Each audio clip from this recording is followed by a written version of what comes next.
तो अगर हम बात करें टाइप्स ऑफ अमलगमेशन की, तो हमने बात की थी कि अकाउंटिंग स्टैंडर्ड 14 के हिसाब से हमारा अमलगमेशन होता है in the nature of merger और अमलगमेशन होता है in the nature of purchase. और इससे फर्क पड़ता है केवल किसकी अकाउंटिंग पर? परचेजिंग कंपनी की अकाउंटिंग पर। अमलगमेटेड कंपनी की अकाउंटिंग पर ही इफेक्ट आता है, क्योंकि जो अमलगमेटिंग कंपनी है, जो वेंडर कंपनी है, उसकी बुक्स ऑफ अकाउंट को तो हमने क्लोज करना है, तो उसमें तो कोई फर्क पड़ने वाला है नहीं, उसमें हमें कुछ भी चेंजेस नहीं करने हैं। तो हमें जो चेंजेस करने हैं वो किस में करने हैं? In the books of purchasing company. तो पहले ये समझते हैं कि मर्जर मेथड में क्या कंडीशन थी। इस मर्जर मेथड को हम पूलिंग ऑफ इंटरेस्ट मेथड भी बोल देते हैं। तो इस मेथड का नाम क्या है? पूलिंग ऑफ इंटरेस्ट मेथड या मर्जर मेथड। तो इसमें कुछ कंडीशंस हैं, वो सेटिस्फाई होंगी तो ही वो amalgamation in the nature of merger होगा। कंडीशन नंबर 1 क्या है? All the assets and liabilities of amalgamating company, मतलब जो कंपनी बिक रही है, जो वेंडर कंपनी है, जो बेच रहा है अपना बिजनेस, जिसे हम ट्रांसफरर कंपनी भी कहते हैं, तो उस कंपनी की सारी एसेट्स और लायबिलिटीज अमलगमेशन के बाद में असेट और लायबिलिटी बन जानी चाहिए अमलगमेटेड कंपनी या ट्रांसफरी कंपनी की। तो ट्रांसफरी कंपनी मतलब जो कंपनी परचेजिंग कंपनी है, ठीक है। तो आपको क्या ध्यान रख रहा है कि सारी की सारी एसेट्स और लायबिलिटीज जो कंपनी बेच रही है, वेंडर कंपनी है, ट्रांसफरर कंपनी है, अमलगमेटिंग कंपनी है, उसकी सारी की सारी एसेट्स और लायबिलिटीज ट्रांसफर होकर जो परचेजिंग कंपनी है, जो अमलगमेटेड कंपनी है, जो ट्रांसफरी कंपनी है, उसकी बुक्स में दिखाई देनी चाहिए। कोई भी एसेट और लायबिलिटी छूटनी नहीं चाहिए। दूसरी कंडीशन है, जो शेयर होल्डर्स है, कम से कम इक्विटी शेयर होल्डर 90%, पुरानी कंपनी के कम से कम 90% इक्विटी शेयर होल्डर्स नई कंपनी में इक्विटी शेयर होल्डर्स बनने चाहिए। कम से कम 90% इक्विटी शेयर होल्डर्स जो पुरानी कंपनी के हैं, वो नई कंपनी में इक्विटी शेयर होल्डर्स बन जाने चाहिए। अब इसमें एक कंडीशन लिखी हुई है जो आपके लेवल से बाहर है, आप फाइनल लेवल पर आएंगे तब आपको पढ़ना पड़ेगा। उसमें फाइनल लेवल पर जब क्वेश्चन करेंगे तो उसमें पता क्या लिखा है? क्वेश्चंस आएंगे कि पहले से ही कुछ शेयर्स खरीदे हुए हैं, एक दूसरी कंपनी के पहले से ही एक दूसरे के शेयर खरीदे हैं। जैसे हम क्वेश्चन करते हैं ना, एक कंपनी के डेटर्स दूसरी के क्रेडिटर्स कॉमन है, लेकिन आगे जब फाइनल लेवल पर आएंगे तो वहां पर क्या होगा? पहले से ही एक दूसरी कंपनी के शेयर्स हैं एक दूसरी कंपनी के पास, तो उसकी बात नहीं कर रहे हैं हम। उसके अलावा जितने भी शेयर हैं, कम से कम वेंडर कंपनी के 90% इक्विटी शेयर होल्डर नई कंपनी में इक्विटी शेयर होल्डर बन जाने चाहिए। थर्ड कंडीशन है कि जो परचेज कंसिडरेशन है उसकी पेमेंट केवल और केवल किस चीज में होनी चाहिए? Issue of equity share. तो जो पेमेंट है वो इक्विटी शेयर्स में होनी चाहिए। तो ये बात आपको ध्यान रखनी है। कैश की पेमेंट केवल फ्रैक्शनल शेयर्स के लिए हो सकती है। फ्रैक्शनल शेयर्स किसे कहते हैं? फ्रैक्शनल शेयर्स, जैसे मान लिया हमारा ये हिसाब बैठा कि हर 5 के बदले में 4 शेयर दे रहे, आपके पास 6 शेयर है, तो 5 के बदले में 4 दे रहे हैं, तो 6 के बदले में 4 तो नहीं आएंगे, पॉइंट में कुछ आएगा, तो पॉइंट के बदले में कैश दिया जा सकता है। तो क्योंकि फ्रैक्शन में शेयर इशू नहीं किए जा सकते, तो फ्रैक्शन के बदले में हम नए शेयर इशू कर सकते हैं, कैश दे सकते हैं, वो अलाउड है। सेम बिजनेस कंटिन्यू होना चाहिए। आप ये ना करें कि आप एक बिजनेस स्टार्ट कर रहे हैं, जो ऑलरेडी पुराना बिजनेस है कंपनी का, उसको बंद करना चाहते हैं, उसे कंटिन्यू करने की इच्छा होनी चाहिए। अगर वो मर्जर मेथड है तो उसमें कंटिन्यू करना पड़ेगा।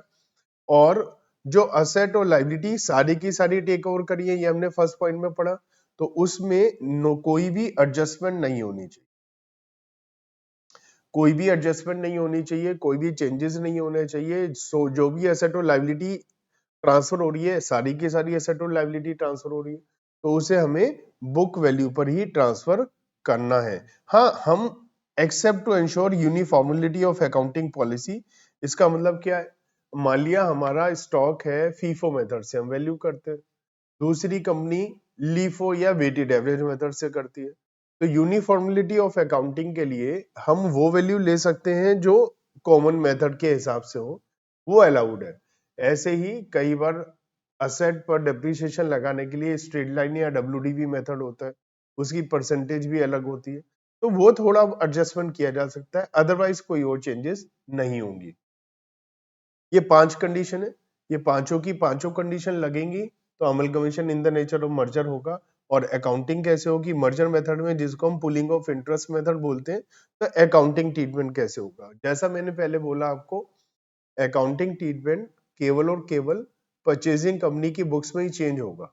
वेंडर कंपनी में जैसा अकाउंटिंग पहले होता था वैसे ही अकाउंटिंग होगा। तो हम क्या करने वाले हैं, in the books of purchasing company देखने वाले हैं क्या एंट्री बनेगी। तो सबसे पहले अकाउंटिंग स्टैंडर्ड 14 के हिसाब से ही हम अकाउंटिंग कर रहे हैं। सबसे पहले हम सारी के बिजनेस को टेक ओवर करने के लिए जो परचेज कंसिडरेशन दे रहा है उसको ड्यू करने की एंट्री बनाएंगे in the books of purchasing company. तो परचेजिंग कंपनी की बुक्स में आप साथ साथ नोट भी कर सकते हैं, चाहे तो एंट्रीज को, चाहे आपके असाइनमेंट में है फिर भी आप चाहे तो नोट कर सकते हैं, क्योंकि लिखने से हमारे दिमाग में चीज परमानेंट सेव हो जाती है। तो अमलगमेटेड की बुक्स में सबसे पहले हम रिकॉर्ड करेंगे बिजनेस को, और बिजनेस को रिकॉर्ड करने के लिए हम पहले लिखते थे परचेज मेथड में business purchase account debit to liquidator of vendor company. अब हम लिख लेंगे business merger account debit to liquidator of vendor company.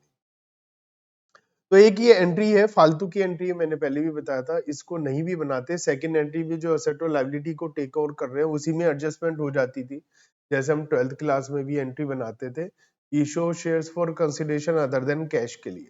लेकिन ड्यू करने की एंट्री है, ड्यू करने में हमने पैसा देना है, किसको देना है, लिक्विडेटर को। जो वेंडर कंपनी है बंद हो रही है उसके लिक्विडेटर को पैसा देना है, और बिजनेस को खरीद रहे हैं, मर्ज कर रहे हैं, इसलिए हमने एक नया अकाउंट लिख दिया बिजनेस मर्जर अकाउंट। अब जो सेकेंड एंट्री है सबसे इंपॉर्टेंट एंट्री है, इसमें हम असेट और लायबिलिटी को टेक ओवर करते हैं, और यही एक एंट्री बेसिक मेन एंट्री है जो मर्जर और परचेज मेथड को डिफरेंशिएट करती है। तो ये इस एंट्री को आपको थोड़ा ध्यान से समझना पड़ेगा, मेन इसी एंट्री में फर्क आया है। परचेज मेथड में हम यहां पर पता क्या करते थे, हम सारी की सारी रियल एसेट को डेबिट करते थे जो टेकन ओवर है, और एग्रीड वैल्यू पर। तीन बातें थी, रियल एसेट हम करते थे all real asset taken over at book value agreed value. तो हम क्या डेबिट करते थे, जो जो एसेट खरीदी है, जो एसेट नहीं खरीदी उसे छोड़ देते थे। दूसरा रियल एसेट लेते थे, एसेट रियल भी होती है फिक्टिशियस भी होती है। फिक्टिशियस एसेट वो एसेट होती है जिसे बेचा नहीं जा सकता मार्केट में, तो लेकिन उसे हम पहले खरीद नहीं सकते थे परचेज मेथड में। तीसरा एग्रीड वैल्यू पर। अब देखो मर्जर मेथड का मतलब ही क्या है, सारी की सारी एसेट आएंगी, तो इसका मतलब यहाँ पर रियल का नाम हटाकर हमने ऑल एसेट लिख दिया। दूसरा हमने क्या कहा था, बुक वैल्यू पर आएंगी, तो बुक वैल्यू पर आएंगी, है ना, तो वहां रियल की जगह ऑल आ गया, और वो भी हम इंडिविजुअली बुक वैल्यू पर लिखेंगे, क्योंकि बुक वैल्यू के अलावा एग्रीड वैल्यू चेंज हो नहीं सकती, वरना मर्जर मेथड ही नहीं रहेगा। तो यहाँ पर सारी की सारी एसेट्स आ जाएंगी हमारे पास, ऑल एसेट्स आ जाएंगी including real and fictitious asset. Fictitious asset होती है जैसे कोई लॉसेस है अभी तक राइट ऑफ नहीं करे, कोई ऐसा एक्सपेंडिचर है जिसे अभी तक राइट ऑफ नहीं करा। जैसे याद करो, डिवेंचर इशू करते हुए एक अकाउंट हम डेबिट करते हैं, loss on issue of debenture account debit, या discount on issue of debenture account debit, तो अभी तक राइट ऑफ नहीं हुआ है, तो उसे भी हम ले लेंगे। कई बार एडवर्टाइजमेंट सस्पेंस अकाउंट होता है, उसे ले लेंगे। कोई भी हमारी फिक्टिशियस एसेट है, लॉसेस है, एक्सपेंडिचर है जो अभी तक राइट ऑफ नहीं हुआ है, उन सबको ले लेंगे। सारी लाइबिलिटी आ जाएंगी बुक वैल्यू पर, आउटसाइड लाइबिलिटी सभी आ जाएंगी बुक वैल्यू पर, और इंडिविजुअली आएंगी। और हम हमेशा की तरह to business merger account credit कर देंगे। लेकिन यहां पर एक नई चीज क्या है, पहले हम रिजर्व्स को छोड़ देते थे या नहीं, तो अब रिजर्व्स और प्रोविजंस सब आ जाएंगी। P&L balance, security premium, general reserve, capital redemption reserve, capital reserve सब आ जाएंगी। पहले हम रिजर्व को नहीं लेते थे, अब हम सारी की सारी रिजर्व्स को भी लेते।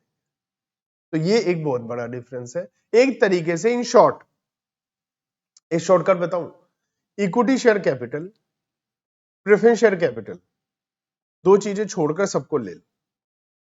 दो चीजें छोड़ दो, कौन सी, इक्विटी शेयर कैपिटल, और उसके अलावा जितनी भी सारी आइटम है डेबिट कर दो, असेट वाली जितनी भी क्रेडिट बैलेंस है सबको क्रेडिट कर दो, वो भी बुक वैल्यू पर। ठीक है, केवल किसे, दो चीजों को छोड़ना है। किसे छोड़ना है? इक्विटी शेयर कैपिटल और प्रेफरेंस शेयर कैपिटल, दो चीजों को छोड़कर, और टू बिजनेस मर्जर। लेकिन अब एक समस्या आ जाएगी, वो समस्या क्या है? याद करो पिछली बार हमने क्या बात करी थी? In the nature of purchase में जो डिफरेंस आएगा, अगर कोई भी डिफरेंस आता है तो डेबिट में गुडविल और क्रेडिट में कैपिटल रिजर्व्स। बट यहां नहीं है।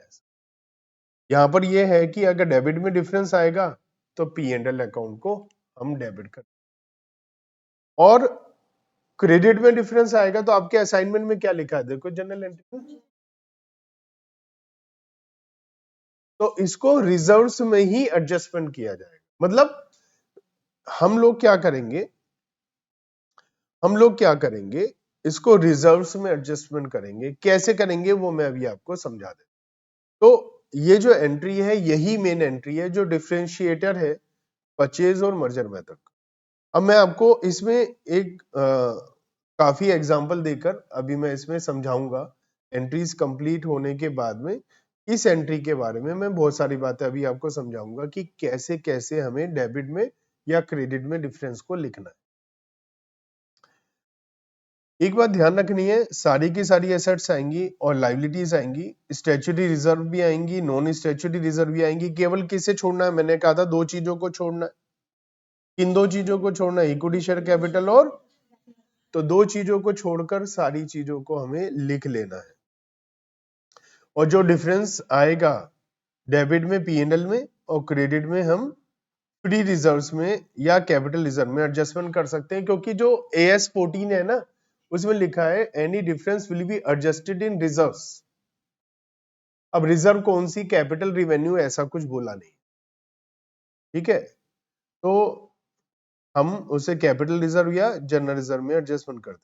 अब पेमेंट किस में होगी? इक्विटी शेयर कैपिटल में।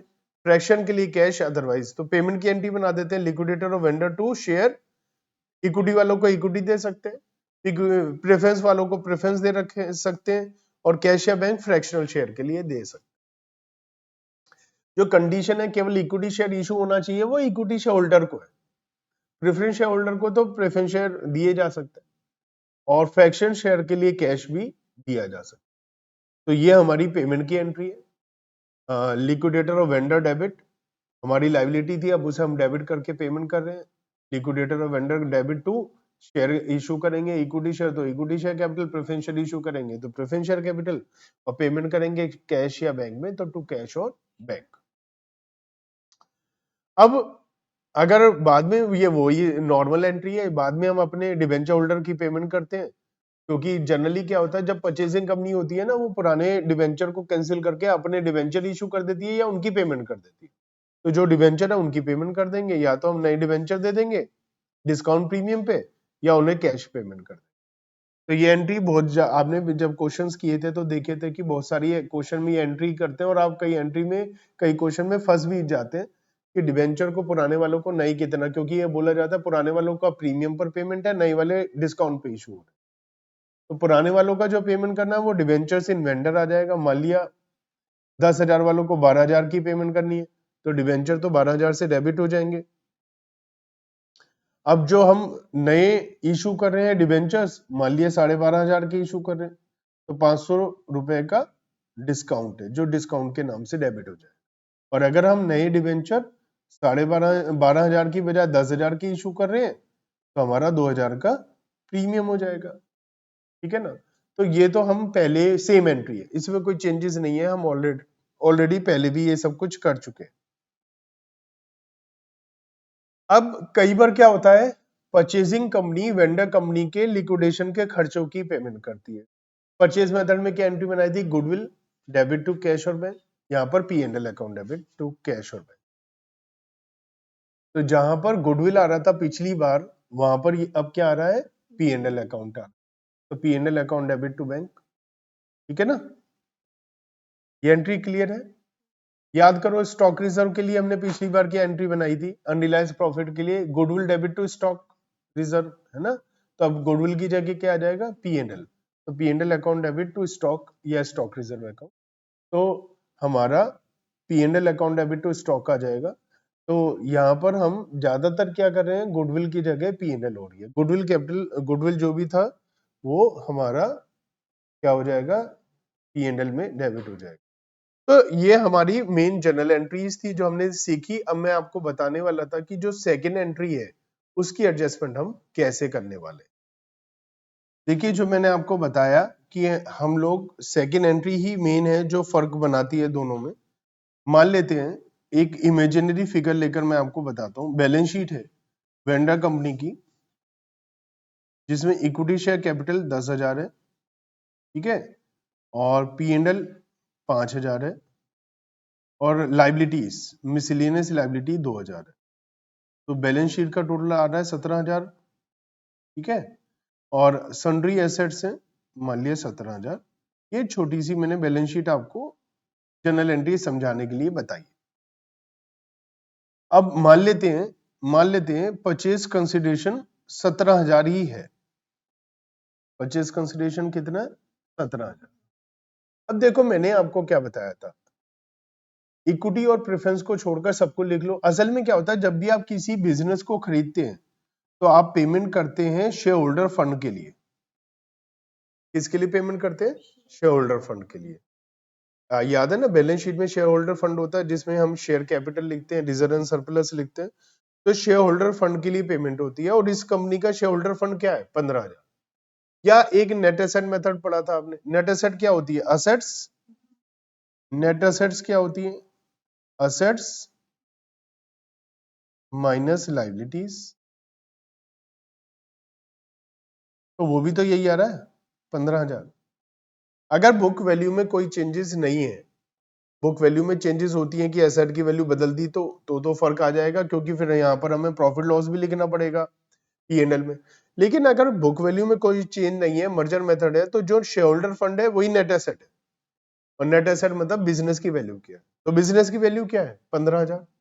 और आप पेमेंट कितने कर रहे हैं, तो नेटवर्थ क्या है बिजनेस की, 15,000, और आप कितना दे रहे हो, 17। तो आपको क्या हो रहा है, लॉस, है ना। क्या हो रहा है, लॉस। कितने का लॉस हो रहा है, 2,000 का। ठीक है, ये हमें वर्किंग नोट में काम करना है। पहले जनरल एंट्री बनाने से पहले वर्किंग नोट में काम करना है। हमें वर्किंग नोट में लिखना है कि हमारी शेयर कैपिटल एंड रिजर्व्स कितनी, सॉरी मैंने क्या कहा था आपको।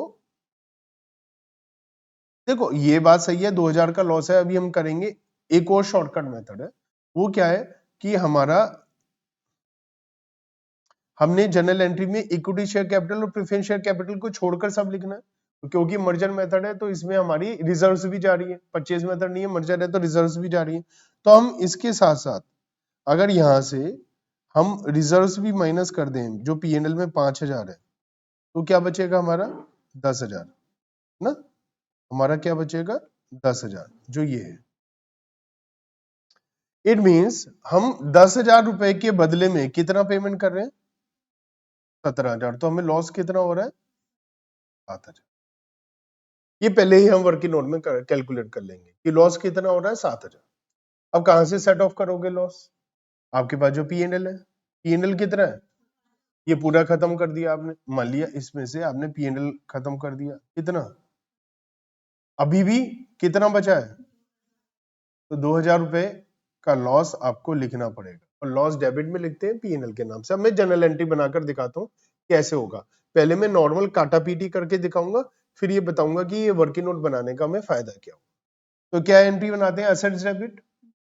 तो कितने की एसेट्स है, लाइबिलिटीज क्रेडिट और रिजर्व्स भी क्रेडिट।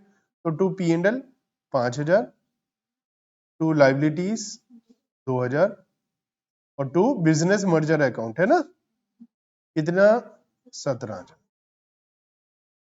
अब आप देखो तो टोटल मैच नहीं हो रहा है। डेबिट में कितना है और क्रेडिट में कितना है, 24,000। तो अब हम जो डिफरेंस होता है, मैंने क्या बोला था, क्या लिखेंगे, P&L अकाउंट। कितना डिफरेंस है, 7,000। ठीक है, अब देखो P&L डेबिट में भी है, P&L क्रेडिट में भी है, तो ये तो ठीक नहीं है। तो इसे कैसे करें, इसे कहां से काट दिया, यहाँ क्या हो गया, माइनस। तो क्या बचा, डेबिट में, तो यही तो था 2,000 डेबिट में।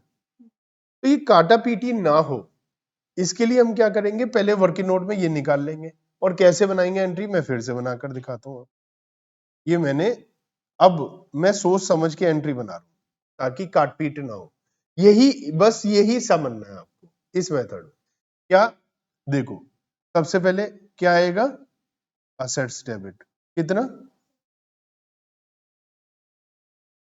और मुझे क्या पता चल गया कितने का लॉस है, P&L अकाउंट डेबिट कितना 2000, और ये लॉस में मैं इसे सेट ऑफ कर चुका हूं, तो ये तो अब आएगा नहीं, और ये लिखते ही नहीं है। बचा क्या, कितना, और टू बिजनेस मर्जर अकाउंट हो गया बराबर। अब मैं इसमें बहुत सारे एग्जाम्पल देकर पीसी की वैल्यू चेंज कर करके इसी में मैं आपको बहुत सारे एग्जाम्पल बताने वाला, क्योंकि मेन यही दिक्कत करते हैं बच्चे। अब मैं एक और एग्जाम्पल बताता हूं। मान लिया पीसी है 5000, परचेज कंसिडरेशन 5000 है, हम 5000 में बिजनेस को खरीद रहे हैं। तो वर्किंग नोट में हम क्या करेंगे, परचेज कंसिडरेशन 5000 और इक्विटी शेयर कितना है 10,000। तो 10,000 के बदले में 5,000 दे रहे हो, तो आपको क्या हो रहा है, प्रॉफिट कितने का, 5,000 का प्रॉफिट हो रहा है। ठीक है, ये आपने पता लगा लिया। अब जनरल एंट्री बनाते हैं, तो क्या करें बताओ, असेट्स अकाउंट डेबिट कितना, ठीक है, और टू P&L अकाउंट कितना था 5,000, टू लाइबिलिटीज अकाउंट कितना, टू बिजनेस मर्जर कितना 5,000, और अब हमें प्रॉफिट कितना हो रहा है 5,000। इस प्रॉफिट को या तो मैं इसी में ऐड कर दूं, ये भी ठीक है, या अलग से मैं कैपिटल रिजर्व लिख दूं, वो भी ठीक है। दोनों ही चलते हैं, कोई दिक्कत की बात नहीं। P&L में भी ऐड कर सकते हैं, क्योंकि जो अकाउंटिंग स्टैंडर्ड 14 है वो कहता है will be adjusted in reserves.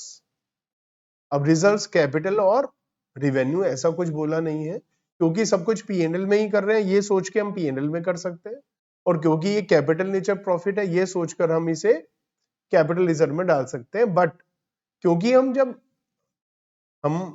Loss को भी P&L में डेबिट कर रहे हैं, तो इसे भी हम P&L में क्रेडिट कर सकते हैं। तो बस मैच हो गया। तो यही करना है हमें, एक वर्किंग नोट बनाना है छोटा सा क्वेश्चन करने से पहले, और पता लगाना है कि फाइनली नेट प्रॉफिट या लॉस क्या आएगा, और फिर उसको हमें एडजस्टमेंट। ये है पूरा का पूरा मर्जर मेथड। अब हम क्वेश्चंस करके इसको पूरा फुल फ्लेज्ड क्वेश्चन करके इसको समझेंगे। ठीक है, उसके लिए मैं अलग वीडियो है, ये हमारा केवल रिलेटेड टू जनरल एंट्रीज था जो मैंने अभी